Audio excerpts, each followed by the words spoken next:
Good evening students. आज हम accounting equation का लेक्चर नंबर 3 आप लोगों के साथ डिस्कस कर रहे हैं, यानी कि पार्ट नंबर 3 डिस्कस कर रहे हैं। तो आप सभी स्टूडेंट को ध्यान से सुनना चाहिए। लेवल थोड़ा सा बढ़ गया हुआ है। फर्स्ट में आपने जस्ट आप कह सकते हैं थ्योरी की थी, सेकंड पार्ट में आपने न्यूमेरिकल क्वेश्चंस कर लिए थे, assets equal to liability plus capital, जिसमें मैंने आपको बहुत डिफरेंट फॉर्मूलेज दिए थे। तो उम्मीद करता हूं कि आपने उसकी प्रैक्टिस की होगी और आपको फॉर्मूले याद हो गए होंगे। तो अब एक टाइप और होती है, फॉर्मूला वही है, asset equal to liability plus capital. Assets आपको मालूम है इकोनॉमिक बेनिफिट्स होते हैं, राइट्स होते हैं। लायबिलिटीज वो होती हैं जो आउटसाइडर्स को पे करनी होती हैं। और capital it is that amount which is invested by the proprietor. ये सारी बातें आपको पता होनी चाहिए। अब आप किसी चीज को छोड़ नहीं सकते हैं। कहीं आप ये सोचें कि हम इसको छोड़ दें तो अकाउंट पूरा आपस में अटैच है, ठीक है।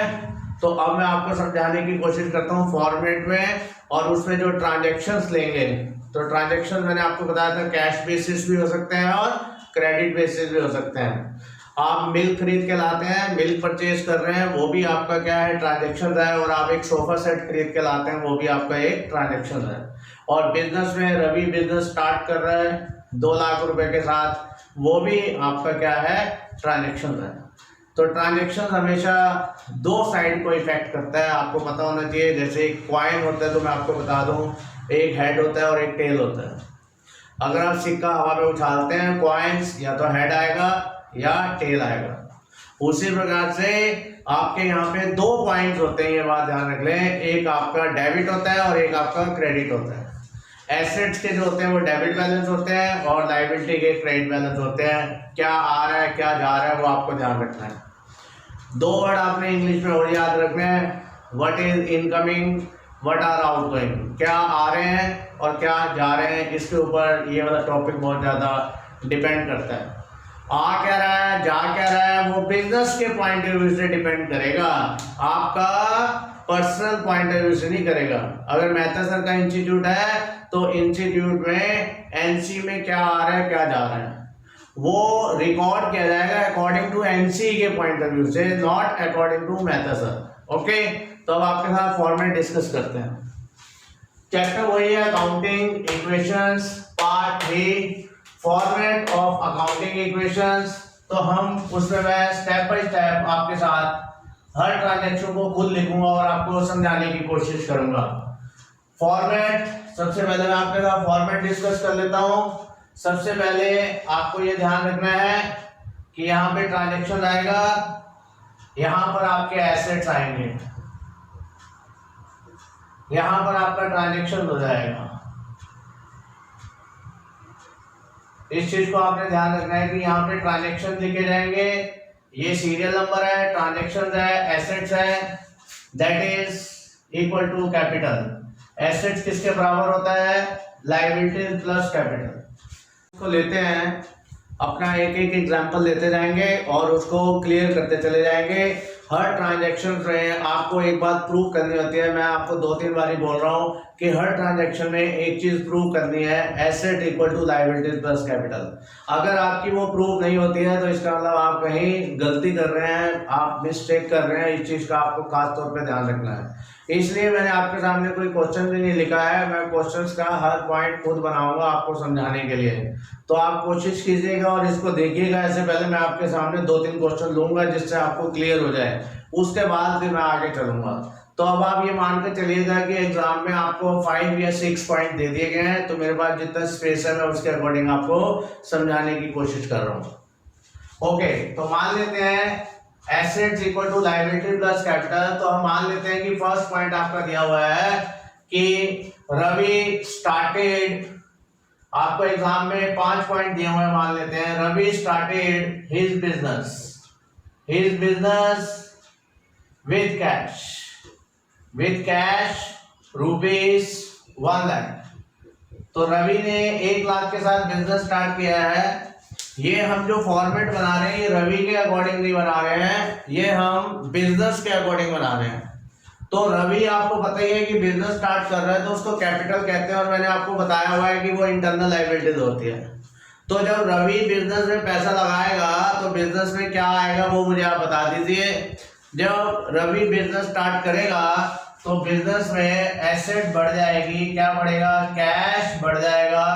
बिजनेस में 1 लाख रुपए आ रहा है, अब बिजनेस में 1 लाख रुपए आ रहा है तो इधर कोई इफेक्ट नहीं पड़ेगा लाइबिलिटीज पे, कैपिटल पे जाकर इफेक्ट पड़ेगा। तो कैपिटल को हम यहाँ पर 1 लाख रुपीज लिख देंगे।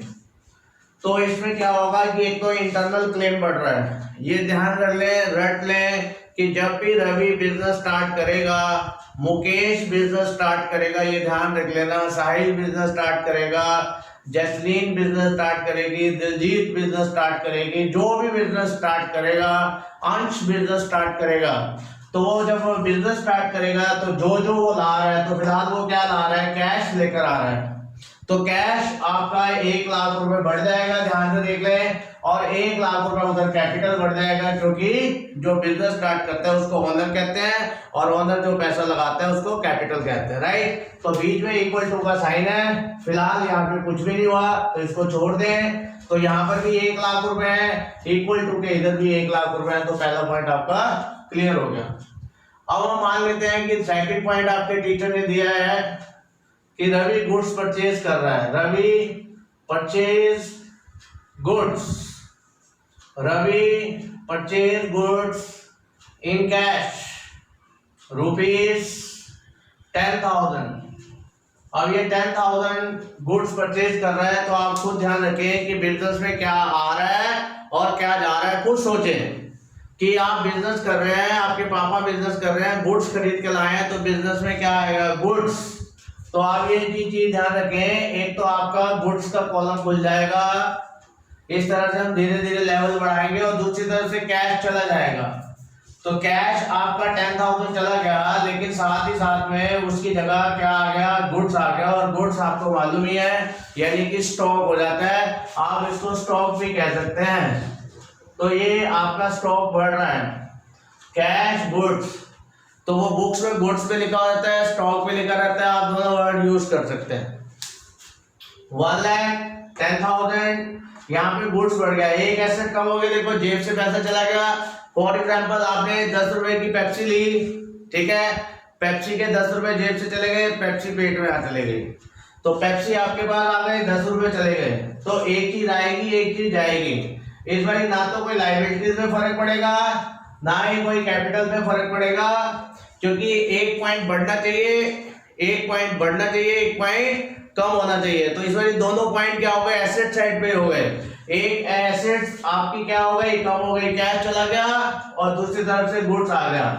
अब हम क्या करेंगे, पेपर में जैसे ही 2 पॉइंट हो जाएंगे, हम इसको क्या करेंगे, अब इसको नीचे ले आएंगे, और यहाँ पर पेपर में लिख देंगे न्यू इक्वेशन। क्या लिख देंगे, न्यू इक्वेशन। 1 लाख में से 10,000 गए, 90,000, दैट इज 10,000, ठीक है, ये नीचे ले आए। 1 लाख में से 10,000 गए, 90,000, ये 10,000 का 10,000 नीचे आ गया। अब यहाँ पे इक्वल टू के इधर कोई इफेक्ट नहीं है, अभी ये 1 लाख का 1 लाख यहाँ पर नीचे आ जाएगा, क्योंकि यहाँ पे 1 लाख में 0 ऐड करेंगे, नीचे 1 लाख ही आ गया। तो 90,000 plus 10,000 equal to 1 lakh, right. अभी तक कोई फर्क नहीं पड़ा, तो आप ध्यान से देखेंगे, एक एक पॉइंट को ध्यान से देखेंगे, इसलिए कोई क्वेश्चन नहीं बनाया जा रहा सामने। मान लीजिए तीसरा पॉइंट आपका एग्जाम में है, Ravi purchase goods on credit ₹20,000, ₹20,000। इस पॉइंट को ध्यान से देखेंगे, 20,000 का आपने गुड्स, तो फॉर एग्जांपल के आपके 2 पॉइंट ठीक हो गए, तो आपके एग्जाम में 2 मार्क्स मिल गए आपको। अब हम देखते हैं थर्ड पॉइंट में आप अपने आप क्या सोचते हैं, Ravi purchase goods on credit. क्या आ रहा है आपके पास, गुड्स आ रहा है, लेकिन जा कुछ नहीं रहा, नथिंग इज गोज आउट। तो who is the giver, creditor, तो कोई ना कोई तो क्रेडिटर होगा। ऑन क्रेडिट लिखा हुआ है, तो क्रेडिट का मतलब होता है उधार, उधार का मतलब होता है क्रेडिटर। तो इसका मतलब ना तो आपके पास से कैश जा रहा है, ना तो आपके पास से कैश जा रहा है, लेकिन गुड्स आपके पास आ रहा है। कितने रुपीस, 20,000, क्योंकि आपने क्रेडिट पे गुड्स खरीदा है, तो क्रेडिट पे आपने गुड्स लिए हैं, तो गुड्स आपके पास 10 + 20 हो गए। लेकिन इस बार आपका क्या होगा, इधर ध्यान से देखें, इधर आपका एक कॉलम बढ़ जाएगा लायबिलिटीज में। आपको पता ही है क्रेडिटर जिससे आप उधार खरीदते हैं उसको हम क्या कहते हैं, क्रेडिटर्स कहते हैं। तो ये क्रेडिटर इसके नीचे हम ले आएंगे इक्वल टू के इधर 20,000 रुपए से आपकी लायबिलिटीज बढ़ गई, बीच में आपका प्लस का साइन चल ही रहा है तो प्लस के इधर कुछ भी नहीं हुआ। तो अब हम इसको नीचे ले आएंगे इस तरह से। हर पॉइंट के बाद आपने करना है, पहले 2 पॉइंट को लगातार लिखना है, उसके बाद हर पॉइंट के बाद प्लस माइनस करके नीचे लाना है। तो अब आप इसको ध्यान से देखें, अब आपके एग्जाम में ये न्यू इक्वेशन आ जाएगी थर्ड पॉइंट के बाद। थर्ड पॉइंट तो दैट इज 90,000, इसको नीचे ले आएंगे, इसके नीचे कुछ भी नहीं है, 90 प्लस 0, इसका मतलब 0 हो जाता है, 90 प्लस 0 0 प्लस अब इन दोनों को जुड़ जाएगा तो ये हो गया 30,000, ये 30,000 हो गया। 90 प्लस 30 1,20,000, यहाँ पे ये 20,000 रुपए हम नीचे ले आएंगे और यहाँ पे इक्वल टू का साइन है, ये 1 लाख रुपए का 1 लाख रुपए ही रहेगा। अब आप हर इक्वेशन के बाद टोटल करके देखिए, 90 प्लस 30 कितने होते हैं, 1,20,000 और इधर 20 है और बीच में प्लस है तो इधर 1 लाख है, इधर 20,000 है, तो इक्वल इधर भी 1,20,000 है और इधर भी 1,20,000 है। इसको आप ऐसे कह सकते हैं कि जैसे एक सब्जी वाला होता है, वो सब्जी तोलता है तो उसके दोनों साइड इक्वल हो जाती है, डेबिट और क्रेडिट साइड। एक तरफ वो वेट रखता है और दूसरी तरफ 5 किलो सब्जी रखता है, तो जब वो दोनों बराबर हो जाते हैं तो तब वो अपना वेट नीचे रखता है और आप लोगों को वो सब्जी दे देता है। तो हर पॉइंट के बाद आपकी इक्वेशंस क्या होनी चाहिए, क्लियर होनी चाहिए। इसलिए हमारे टॉपिक का नाम है इफेक्ट ऑफ ट्रांजैक्शन और अकाउंटिंग इक्वेशन। एग्जाम में आपको 5 पॉइंट भी दे सकता है, वो 4 पॉइंट भी दे सकता है, 6 भी दे सकता है। तो अभी हम फिर दोबारा से एक क्वेश्चन लेंगे। अब हम 4th पॉइंट पे चल रहे हैं। अब 4th पॉइंट पे देखिएगा, purchase building, purchase building rupees 30,000।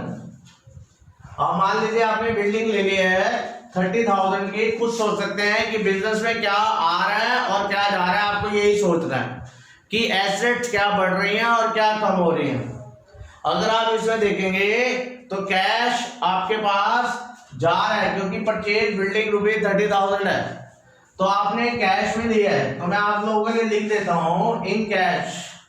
तो अब आप देखेंगे कि कैश आपके पास से माइनस का साइन मैंने इधर डाल दिया है, इसका मतलब ये हुआ कि ये 10,000 रुपए हो गए, सॉरी 30,000, क्योंकि 30,000 की आपने बिल्डिंग ली है तो 30,000 हो गया।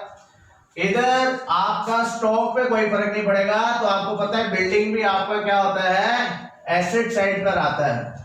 तो एसेट साइड पर आपने बिल्डिंग का कॉलम लिख देंगे, तो बिल्डिंग कितनी हो गई आपकी, इधर कोई फर्क नहीं पड़ेगा, बीच में प्लस का साइन, तो बिल्डिंग आपकी यहाँ पर हो गई 30,000। एक एसेट बढ़ रही है, एक एसेट कम हो रही है।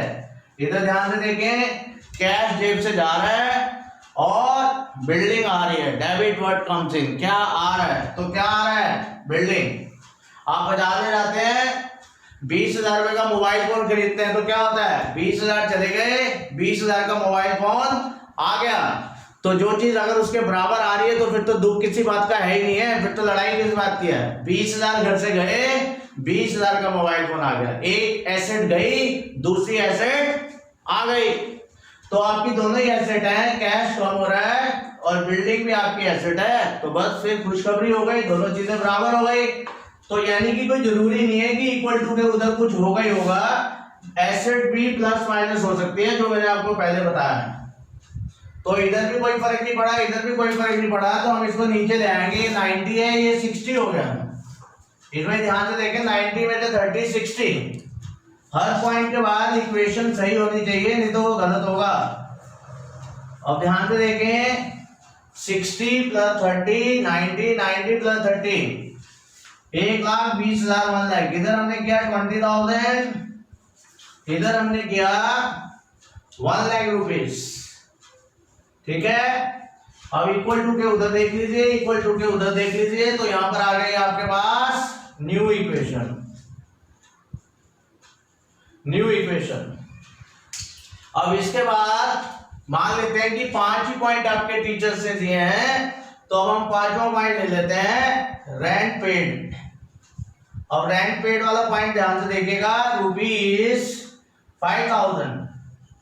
आप रेंट पे कर रहे हैं 5000, तो रेंट आपको मालूम है एक्सपेंस होता है। तो एक्सपेंस आपने पढ़ा हुआ है rent paid salary paid. Rent paid salary paid expense वो होता है जिसका आपने बेनिफिट ले लिया। अब आप रेंट पे रह रहे हैं तो आपने अपने मकान का रेंट दे दिया, तो मकान तो आपके नाम पे नहीं हो गया ना, आप बेनिफिट ले रहे हैं कि आप वहां पे रह रहे हैं, आप वहां पे लिव कर रहे हैं, वहां पे रह रहे हैं, तो आप वहां पे किराए पे रह रहे हैं, तो आप किराया पे कर रहे हैं। आप तो किराया पे करेंगे तो सीधी सी बात है कि माइंड में क्या आता है, किराया पे करेंगे तो जेब से कितने रुपए तो चले जाएंगे भैया, 5000 रुपए चले जाएंगे। सबको समझ में आ रहा है ना? तो इसका गुड्स पे फर्क पड़ेगा, राइट, ना ही इसका कुछ किस पे फर्क पड़ेगा, बिल्डिंग पे, और ना ही इसका कुछ लायबिलिटीज पे फर्क पड़ेगा। तो सीधी सी बात है, जब आप एक्सपेंसेस पे करेंगे तो ये मंत्र ध्यान में रख लें, रजिस्टर पे आप लिख लें, कॉपी खोली हुई है जो आपने, रजिस्टर पे लिख लें कि जब भी रेंट पे करेंगे, प्रैक्टिस करते करते अपने आप याद हो जाएगा, रेंट पे करेंगे, सैलरी पेड करेंगे, नोट कर ले, rent paid, salary paid, repair paid, wages paid, कितने सारे एग्जांपल हो गए, electricity bill paid, water bill paid, telephone bill paid. ये आप जितनी भी चीजें करते हैं क्योंकि आपने इसमें बेनिफिट टेक करते हैं, लेकिन उसके बदले में आप सर्विसेज टेक करते हैं, तो आप पे करेंगे तो आपकी कैपिटल भी कम होती है, क्योंकि एसेट तो कम हो ही रही है 5000, लायबिलिटीज पे कोई फर्क पड़ नहीं रहा। तो इक्वल टू का इधर हमेशा ध्यान रख लें कि जितने का आप एक्सपेंसेस करेंगे वो आपके कैपिटल को कम कर देता है। एक चीज और नोट कर लें कि जितने भी एक्सपेंसेस होते हैं, जितने भी लॉसेस होते हैं, वो आपकी कैपिटल को जरूर कम करेंगे। जैसे कि लॉस बाय फायर, इस चीज को ध्यान रखें। 55,000 मान लीजिए पेपर में आपको 5 पॉइंट दिए थे, 30,000 that is equal to 20,000 plus यहां पे हम ले लेंगे 95,000। इसका मतलब जीरो हो जाता है, 30 प्लस जीरो, जीरो 30 आ गया, 30 फिर जीरो करेंगे तो 30 आ गया, इसका मतलब उसको नीचे जरूर लाना है। अब इसको टोटल करके देखें, 55 प्लस 30 85, 85 प्लस 30, 85 प्लस 30 को चेक करें 115, और यहाँ पे भी करेंगे तो 115। तो अकाउंट्स का रूल होता है, अब आप समझ लीजिए कि आप एक बड़ा न्यूमेरिकल क्वेश्चन कर रहे हैं, ये एग्जाम में 5 मार्क्स का अगर आ जाता है तो नीचे अकाउंट में डबल लाइन से बंद करते हैं, ये अकाउंट्स का कस्टम है, रिवाज है। तो लास्ट में आप इसको लिख देंगे फाइनल इक्वेशन। तो ये लास्ट में आपकी बन गई फाइनल इक्वेशन। ये मैंने आपके सामने 5 पॉइंट खुद ही लेके क्वेश्चन सॉल्व कर दिया। अगर आप इसको धीरे धीरे देखते जाएंगे तो आपका लेवल बढ़ता चला जाएगा। अब ऐसे ही हम नेक्स्ट क्वेश्चन ले रहे हैं। अब हम नेक्स्ट एग्जांपल से ले लेते हैं कि अकाउंटिंग इक्वेशंस को कैसे सॉल्व किया जाता है। तो अब आपको कुछ समझ में आ गया होगा कि asset equal to liabilities plus capital हर पॉइंट के बाद, हर ट्रांजैक्शन के बाद प्रूव होनी चाहिए इक्वेशंस, क्योंकि यही इक्वेशन जो फाइनल इक्वेशंस होती है वो बैलेंस शीट में जाती है। और अगर आपको बैलेंस शीट का फॉर्मेट आपने देख लिया है पहले वाले इस वीडियो में, तो उसमें आपने देखा होगा कि एक लायबिलिटीज होती है और एक एसेट्स होती है। लेफ्ट हैंड साइड लायबिलिटीज होती है, राइट हैंड साइड आपकी एसेट्स होती है। तो उसको आप जरूर देख लीजिएगा। अब फिर मैंने आपके सामने एक क्वेश्चन रखा है हर पॉइंट को सॉल्व करके। तो अब इसको देखते हैं, सेम वैसे ही है। अकाउंटिंग इक्वेशंस, ये ध्यान रख लेना, serial number, transaction, assets equal to liabilities plus capital. आप इक्वल टू को कैपिटल को इधर भी रख सकते हैं, लायबिलिटीज को इधर भी रख सकते हैं। नॉर्मली पहले लायबिलिटीज को रखते हैं फिर कैपिटल को। तो अब आप देखिएगा कि मैंने पहला पॉइंट लिया है और मैंने आपको बताया था कि जब कोई भी व्यक्ति बिजनेस स्टार्ट करेगा, चाहे वो रवि बिजनेस स्टार्ट करे या मेहता सर बिजनेस स्टार्ट करे या साहिल बिजनेस स्टार्ट करे या रवि बिजनेस स्टार्ट करे, कोई भी बिजनेस स्टार्ट करे, तो उसमें बिजनेस में कैश तो आना ही आना है और साथ में कैपिटल तो बढ़नी है, क्योंकि इंटरनल लायबिलिटीज बढ़ती है। और जो पैसा आ रहा होता है वो बिजनेसमैन के पास नहीं आ रहा होता। मैं बार बार आपको ये कहता रहता हूँ, जो मनी है, जो कैश है, वो बिजनेस के पास आ रहा है। तो ये आप बिजनेस के पॉइंट ऑफ व्यू से बना रहे हैं। पहला पॉइंट है, Vijay Mehta started his business with cash ₹6 lakh. तो अब आप समझ गए होंगे कि बिजनेस में क्या आ रहा है, कैश आ रहा है। तो बिजनेसमैन का बिजनेस क्या कह रहा है, अपने बिजनेसमैन से एक टाइप से पैसा ले रहा है, इंटरनल लायबिलिटी क्रिएट होती है। जब भी इंटरनल लायबिलिटी क्रिएट होगी तो इसका मतलब कैपिटल बढ़ेगी, ये वर्ड नोट कर लें। जब भी इंटरनल लायबिलिटी बढ़ेगी तो कैपिटल बढ़ रही होगी।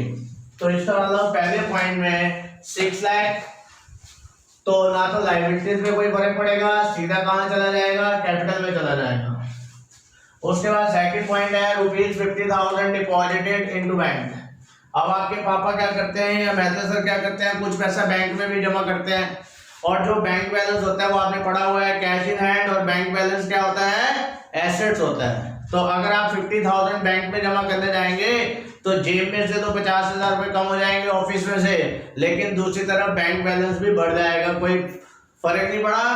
एक एसेट बढ़ रही है और एक एसेट कम हो रही है, तो दोनों साइड एसेट्स पे ही फर्क पड़ रहा है। तो यानी कि ये 50,000 रुपए आपके हुए और ये 50,000 बढ़ गए, इक्वल टू के ना तो इधर कुछ फर्क पड़ेगा ना कुछ इधर फर्क पड़ेगा। तो इसका मतलब एक एसेट बढ़ गई और एक एसेट कम होनी चाहिए। हर ट्रांजैक्शन के दो इफेक्ट होते हैं, या तो वो एसेट्स और लायबिलिटीज पे इफेक्ट डालेगा, या एसेट्स और लायबिलिटीज पे इफेक्ट डालेगा, या एसेट्स और कैपिटल पे इफेक्ट डालेगा, या लायबिलिटीज और कैपिटल पे इफेक्ट डालेगा। तो हर ट्रांजैक्शन दो इफेक्ट छोड़ता है। जैसे मैं दोबारा बता दूं, एक कॉइन होता है, उसके दो साइड होते हैं, एक हेड और एक टेल। न्यू इक्वेशन, 6 लाख में से 50,000 माइनस करेंगे, 5,50,000, ये 50,000 एज इट आपके नीचे आ जाएंगे, ठीक है। और दैट इज इक्वल टू, यहाँ कुछ नहीं है, वैसे का वैसे ही आ जाएगा यहाँ पर, और यहाँ पर ये 6 लाख के 6 लाख नीचे आ गए। अगर आप ध्यान से देखिएगा, थर्ड पॉइंट है आपका गुड्स परचेज। तो गुड्स परचेज जो है वो ₹40,000 है आपका। गुड्स परचेज करेंगे तो फिर वही बात है, गुड्स आ रहा है और कैश जा रहा है। करते करते मैं आपके साथ 3-4 एग्जांपल शेयर करूंगा, उसके साथ करते करते आप वैसे ही सीख जाएंगे। Goods purchase ₹40,000, goods purchase 40,000, cash चला जाएगा, कैश गोज आउट, और आपके पास गुड्स आ जाएगा, स्टॉक आ जाएगा। एक एसेट फिर मैं आपको बताऊंगा, ऊपर चली गई गुड्स और एक एसेट नीचे आ गई कैश। तो जो नीचे चली जाती है वो माइनस होती है, कैश माइनस हो गया, गुड्स बढ़ गया, इक्वल टू के ना तो इधर कोई इफेक्ट पड़ेगा, राइट, ना कोई इधर इफेक्ट पड़ेगा।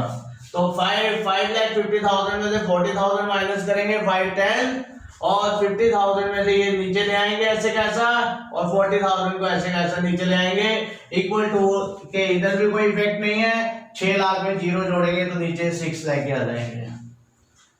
Goods purchase on credit from Mohan, यहाँ पे नाम लिखा हुआ है मोहन और क्रेडिट भी लिखा हुआ है। तो आपने गुड्स उधार खरीदा है, आप किसी की दुकान पे जाते हैं, उसको कहते हैं 30,000 का गुड्स दे दो, और वो आपको गुड्स दे देता है। तो आपके बिजनेस में क्या आ रहा है, गुड्स जा तो कुछ रहा ही नहीं है, लेकिन लायबिलिटी बढ़ रही है, एक्सटर्नल लायबिलिटी बढ़ रही है। उस बंदे को बाद में आपने पैसा देना भी है, जिसको आपने बाद में पैसा देना होता है वो आपके क्रेडिटर्स होता है। तो आप ध्यान से देखें, कैश तो ना आ रहा है ना जा रहा है, बैंक में भी कोई फर्क नहीं पड़ रहा, लेकिन आप ध्यान से देखें, गुड्स आपके ऑफिस में जरूर आ रहा है, और इधर आपके लायबिलिटी भी बढ़ रही है, यानी कि क्रेडिटर्स की फॉर्म में आपकी लायबिलिटी बढ़ गई, और कैपिटल में कोई फर्क नहीं पड़ेगा। तो क्रेडिट जब भी खरीदेंगे ध्यान रख लें, कुछ बातें याद भी करनी पड़ती है, मेहनत करनी पड़ती है। गुड्स परचेज, तो आप गुड्स परचेज कर रहे हैं, गुड्स परचेज क्रेडिट पे कर रहे हैं, तो गुड्स आपके पास आ गया और इधर आपकी लायबिलिटी बढ़ गई। कैश तो जा ही नहीं रहा, दोबारा सुन ले, cash is not going, cash तो कहीं जा ही नहीं रहा। तो अब न्यू इक्वेशन आ गई, 5,10,000, 50,000 नीचे ले आएंगे, 40 + 30 70, ये 30 का 30 नीचे आ जाएगा, 6 लाख में ये नीचे का नीचे आ जाएगा। ये गुड्स सोल्ड फॉर ₹15,000। अब आपने गुड्स लाए हैं तो रखने के लिए तो नहीं लाए, गुड्स को बेचेंगे भी, और जब गुड्स को बेचेंगे तो ध्यान रखें, गुड्स को बेचेंगे तो दुकान में से गुड्स चला जाएगा और कैश आ जाएगा। तो इस बार क्या आ रहा है, गुड्स नीचे जा रहा है और कैश क्या आ रहा है, ऊपर जा रहा है। तो जो चीज ऊपर जाएगी वो प्लस होगी। तो गुड्स आपने सोल्ड करा है, 15,000 ऐड हो जाएंगे, 15,000 गुड्स में से माइनस हो जाएंगे, ना इधर इफेक्ट पड़ेगा ना इधर इफेक्ट पड़ेगा। तो अब आप इसको नीचे ले आए, ये इक्वेशन बन गई आपकी। अब आते हैं सैलरी पेड ₹10,000।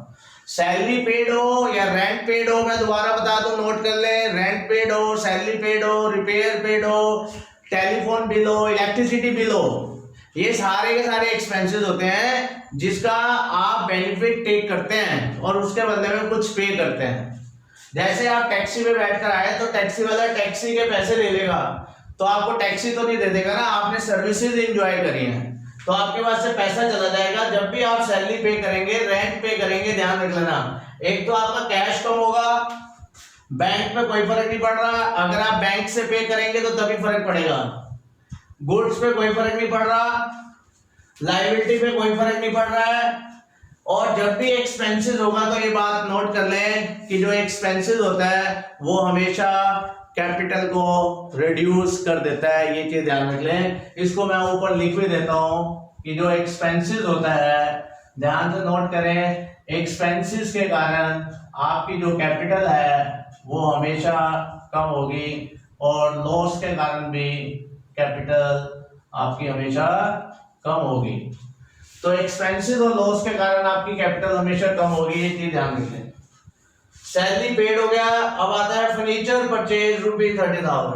अब आपने फर्नीचर परचेज करेंगे 30,000, आपके पास से कैश चला जाएगा, सेम थिंग। अब आपको सोचना चाहिए what comes in what goes out. आपके पास कैश गोज आउट हो रहा है, कैश जा रहा है आपके पास से, तो कैश कम हो रहा है वो माइनस हो जाएगा। घर में क्या आ रहा है, ऑफिस में क्या आ रहा है, फर्नीचर आ रहा है, तो फर्नीचर परचेज ₹30,000, 30 इसमें से माइनस कर देंगे और दूसरी तरफ आपका एक नया कॉलम खुल जाएगा 30,000 से फर्नीचर का। क्रेडिटर्स में कोई फर्क नहीं पड़ेगा, कैपिटल में कोई फर्क नहीं पड़ेगा। तो मैं आपको दोबारा बता दूं, एक्सपेंसेस से कैपिटल जरूर कम होता है, और जब आप कोई एसेट खरीदते हैं तो कैश कम हो गया आपका और आपकी एक एसेट खुल गई। तो इसको ध्यान रखें, ये पेपर्स में आपने लाइंस नहीं डालनी, ये समझाने का तरीका है जिससे कि आपका कॉलम इधर से उधर ना हो। लास्ट में फाइनल इक्वेशन बनेगी 5,15,000 में से 30 माइनस करेंगे दिस, इससे प्लस ये 30 नीचे आ जाएगा, इक्वल टू 30 प्लस 5,90,000। लास्ट में एक काम आपको और करना होता है, this is the final equation, इसको डबल लाइन से बंद करना है। Assets equal to liability plus capital होती है, ये जो लास्ट इक्वेशन होती है इसमें टोटल बराबर आना चाहिए। तो अगर आप एसेट्स का टोटल करेंगे 485 प्लस 50,000 प्लस 55,000 प्लस 30,000 तो वो 620 बनेगा, बीच में इक्वल टू का साइन है, 30,000 प्लस 5,90,000, तो प्रूव हो गया asset equal to liability plus capital. हमारा नेक्स्ट क्वेश्चन है, इसमें हमने कुछ 2-3 पॉइंट अच्छे दिए हैं, आपको हर क्वेश्चन के अंदर 1-2 नए पॉइंट देने की कोशिश हो रही है। अगर आप वो 1-2 पॉइंट को नए को साथ में कैच करते जाते हैं तो आपको बहुत फायदा होगा। नॉर्मली सारे पॉइंट एक जैसे होते हैं, लेकिन हर क्वेश्चन में 1 या 2 पॉइंट थोड़े डिफरेंट कर दिए जाते हैं, जिससे वो क्वेश्चन थोड़ा सा अलग हो जाता है।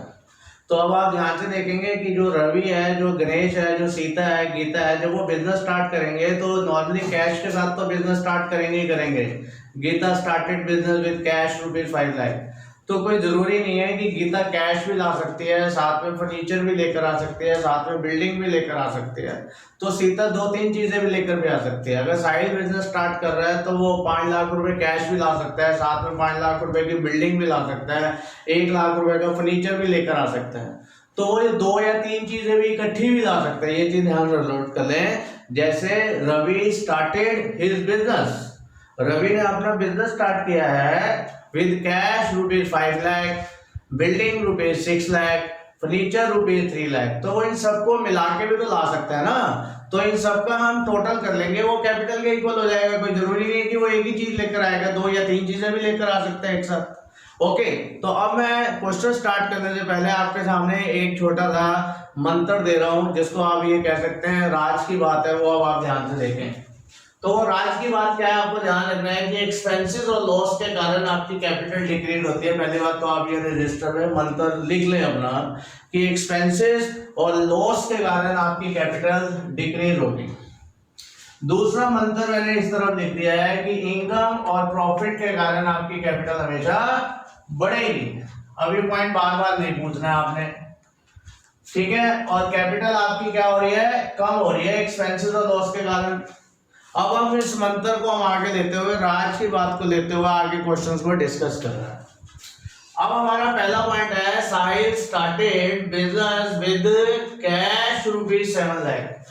अगर अब आप ध्यान से देखें यहाँ पर तो ये कैश भी ला रहा है 7 लाख रुपए और साथ में फर्नीचर भी ला रहा है कितना 3 लाख रुपए। तो दो चीजें लेकर आ रहा है अपने घर से। तो बिजनेस में दो चीजें आ रही हैं, 7 लाख रुपए कैश आ रहा है और 3 लाख का फर्नीचर आ रहा है। तो अगर देखा जाए तो साहिल की कैपिटल कितनी हो गई बेटे 7 + 3 that is equal to 10 lakh rupees. तो दोनों को जोड़ लें। तो अब हम क्या करेंगे, दो कॉलम एक साथ खुलेंगे क्योंकि वो दो चीजें लेकर आ रहा है। तो स्टार्टिंग में दो कॉलम खुल जाएंगे, कैश का कॉलम खुल जाएगा और एक फर्नीचर का। तो कैश कितना ला रहा है आपके सामने 7 लाख रुपीस, फर्नीचर कितना ला रहा है 3, तो 7 और 3 10। तो इन दोनों का टोटल इधर डाल देंगे 10 लाख रुपए। तो दो चीजें इकट्ठी लेकर आ रहा है। अब हम आ जाते हैं गुड्स परचेज ऑन कैश ₹50,000। अब ये पॉइंट तो आपके लिए याद हो गया होगा, जब भी आप गुड्स खरीदेंगे गुड्स आ रहा है कैश जा रहा है, ये तो आसान हो गया। लेकिन अब आप यहाँ ध्यान दीजिए, इधर मैंने ब्रैकेट लगाई है। अकाउंटेंसी में ब्रैकेट का मतलब होता है माइनस। तो आप ब्रैकेट भी लगा सकते हैं, अगर आप माइनस का साइन नहीं लगाना चाहते तो आप ब्रैकेट लगा दें। तो 50,000 रुपए आपके माइनस हो जाएंगे, 50,000 रुपए का आपके पास से गुड्स आ जाएगा, राइट। पहले यहां पर कैश आया था, यहां पर फर्नीचर आया था। अब 50,000 यहां पे कोई फर्क नहीं पड़ेगा, इसको नीचे ले आएंगे 650 3 लाख। हर इक्वेशन के बाद बराबर होनी चाहिए। यहां पर भी आपका 10 लाख का 10 लाख ऐसे का ऐसा नीचे आ जाएगा। इनको अगर आप टोटल करके देखेंगे तो ये इक्वल टू के उधर इक्वल पाएंगे आप। गुड सोल्ड, ये वाला पॉइंट ध्यान से देखना, good sold ₹10,000 on credit to Gita.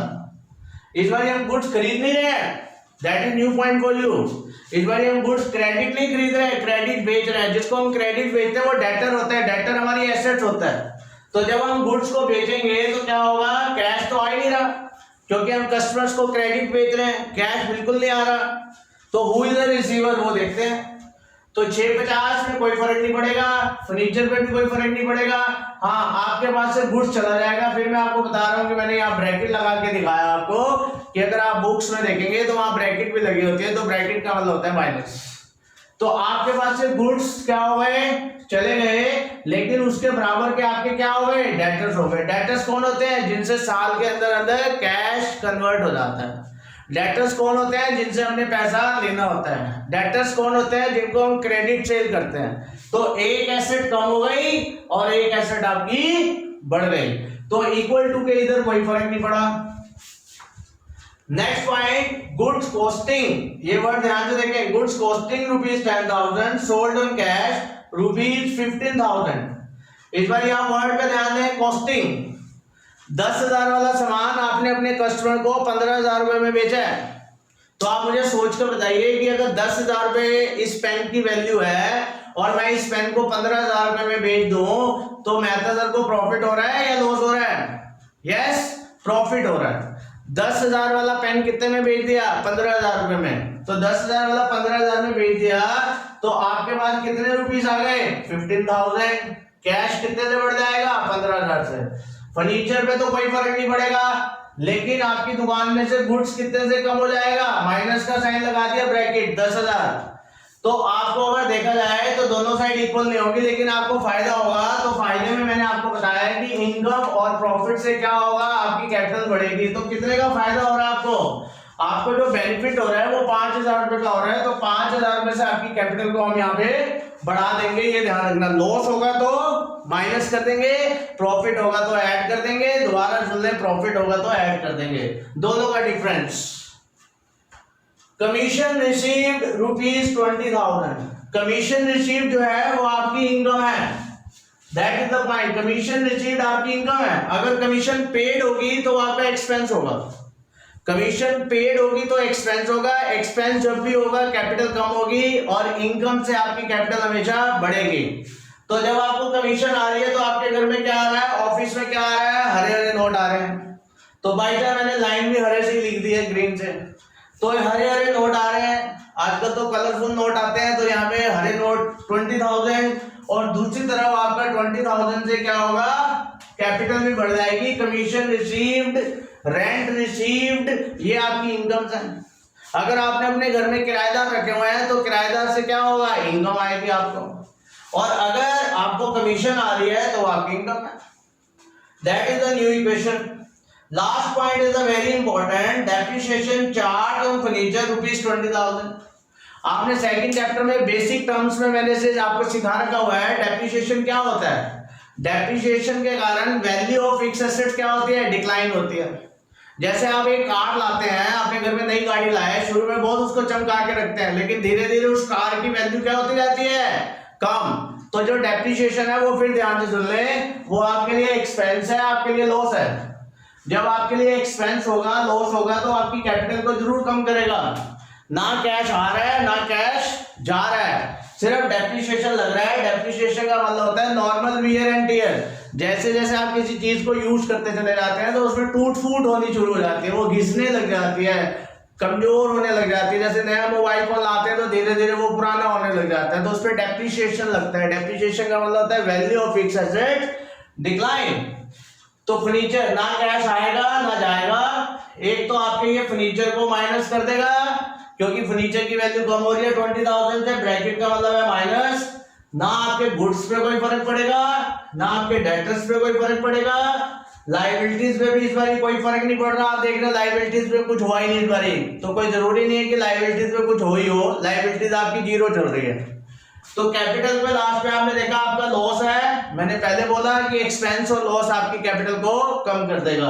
तो ये 20,000 में डेप्रिसिएशन आपकी कैपिटल को कम कर देगा।